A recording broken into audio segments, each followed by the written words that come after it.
Okay, what's up, you guys?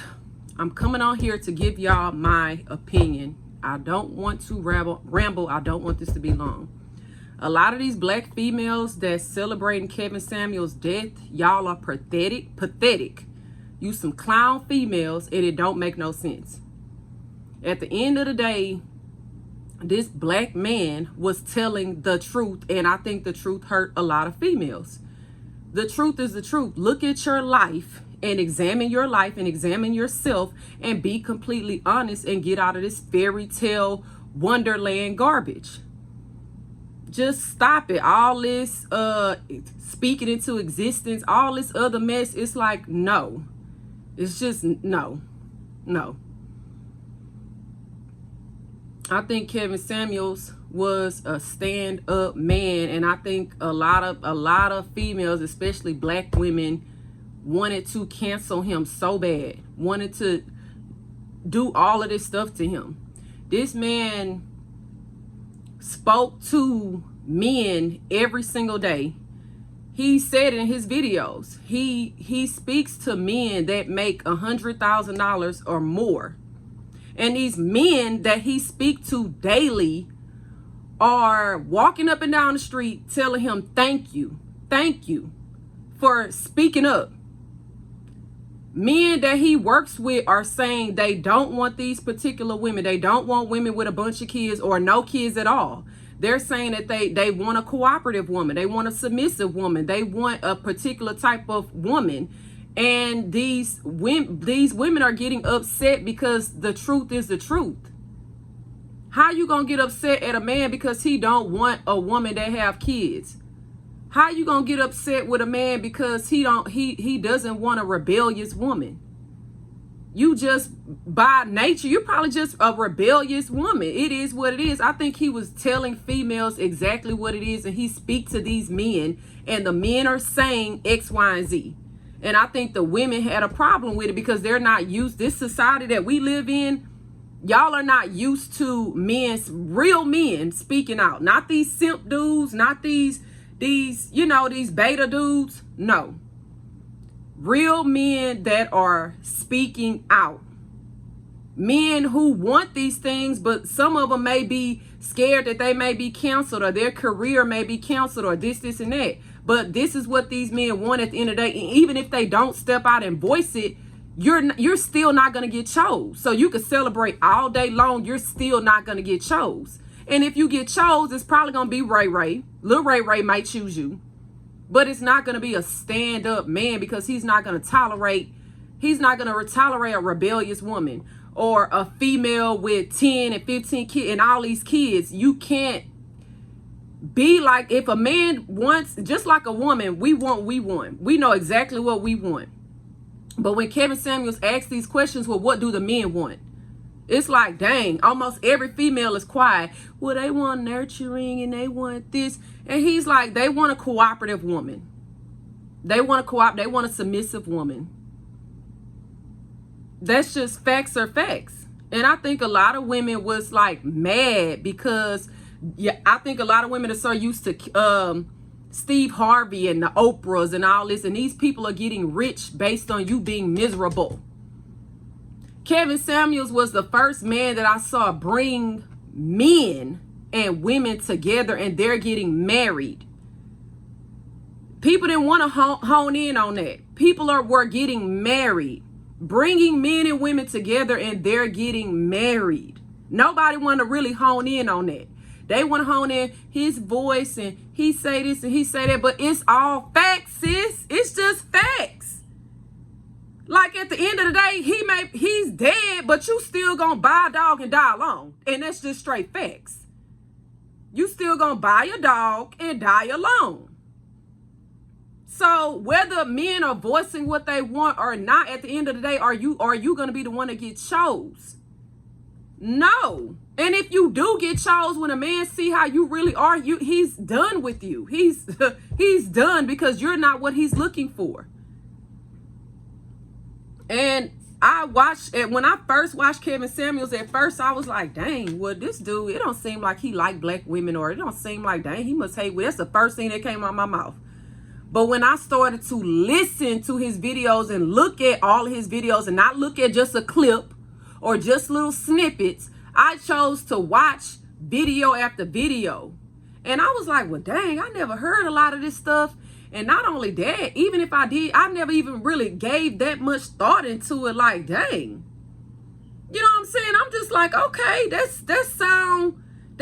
that's real facts. Like 95% of what he was saying was facts. And I think a lot of women was just so much into this fantasy world. And I'm like, dang, sometimes you do have to admit a lot. It's fantasy. And then by the time you look up, you 60 years old and you have nothing. Or you still stuck with Lil Ray Ray. And then it's like, what older women were getting upset with him because they still living in Wonderland. You look around and look at your life. Like, your life is speaking for itself. You have no ring, you have no man, then the dude that you with. It's like, bro, even if you had a man, a real man, how do you even know you the type of female that can really submit or to take accountability for your actions? Can you really do that? Like, think about it.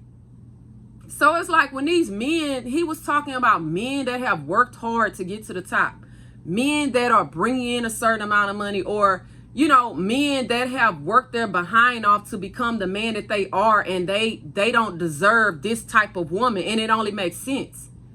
And he would ask women, okay, if you had a son, would you really want your son to marry a female that got kids? And then how much of her time are you getting after she's went to work and put her kids to bed and did all this stuff? How much time are you getting from that woman? Like, think about it. I have a son, 3. I do not want any of my kids bringing home a female that already got kids. I don't want my son bringing in a cantankerous woman. I don't want, she's not even a woman, a female. I don't want, no. Don't bring that home to me. No, my son has worked hard to become the man that he is today. And you mean to tell me he's getting less? Ain't about no love. Well, he's in love. No. Stop lying. I think I would look at his show day after day, and these females would come on here trying to debate and battle, and the facts, and they were not winning. You were not winning, sis. And it is what it is. You can't, even if, and even the females are like, oh, I could get these type of men, yeah, and they just want to have sex with you. Where are the rings? Is your name on the deed? Are you on any insurance policies? I mean, come on. And I'm like, well, dang. You know, okay. If that's your goal to get little trinkets and get the little purses and little bags and a few dollars to pay your light bill, I mean, come on, sis. Like, no, that's just not a good look. And I think he was being completely straight up and honest and not sugarcoat nothing and not beating around the bush. It was like, this is what it is. And I'm like, dang, that's like, I can't really. I wish I grew up around men like that, like, for real. So I think a lot of women just mad because at the end of the day, you could blame a man all day long, but look at you. Can you take, look at who you, and then look at how you are. You are attracting these type of men. Why are you attracting a certain type of guy? Have you ever thought about that? Why don't these men, these stand-up men, why aren't they choosing you? And if they are, where's the ring? Because it doesn't, talking about, well, he's talked about marriage and he said, he brought up marriage. Yeah, but where's the ring? It doesn't take, see, for men, it doesn't take them a long time to figure out if they want to marry you. It take a man less than 6 months to know if he want to marry you or not. Women, it take us 10 years. Oh, I need 2 years to see. I need maybe in 5 years. If that high value man really wanted you, he'd have snatched you up quick. He was talking about high value men. He wasn't talking about Ray Rays and your hood nigga next door and the nigga on the street. He was talking about men. Men that have resources. Men that's gonna take care of you. Your name is on the deed, okay? Your name is on insurance policies. He's a high value. You work for your man, your husband. He's gonna put a ring. It's no questions asked. He's not worried about your degree or where you went to school or how much money you got. He's a high value man. He doesn't need any of your resources. He already has it. He's paying the bill. You're working for him. I'm like, dang. I never even heard, okay? He's a high value man. You're working for him, okay? You're an assistant at the office. You're benefiting. You're benefiting. I'm like, well, dang, I never heard. That must be some old school. I ain't never heard of that. I got a lot to say, but I don't want to make this video long. But y'all females need to stop it, because at the end of the day, whether he dead or alive, you still gonna have to buy a dog and die alone. You still gonna go going in circle with the same old dude or with different dudes. Why you can't keep these dudes? It's not always the man fault. How about looking at yourself, sis, and seeing what you need to work on, swallowing your pride, being that woman? Baby, y'all got to get it together. Y'all gonna have to get it together. You understand me? Whether that man dead or alive, your life still look the way that it look. And you still attracting them same old dummies. And a high value man are not putting rings on your finger. So at the end of the day, he still win, because the truth is the truth. And you can live in fantasy world until you're 80. You still gonna have a dog and die alone. Now face that truth. Bye.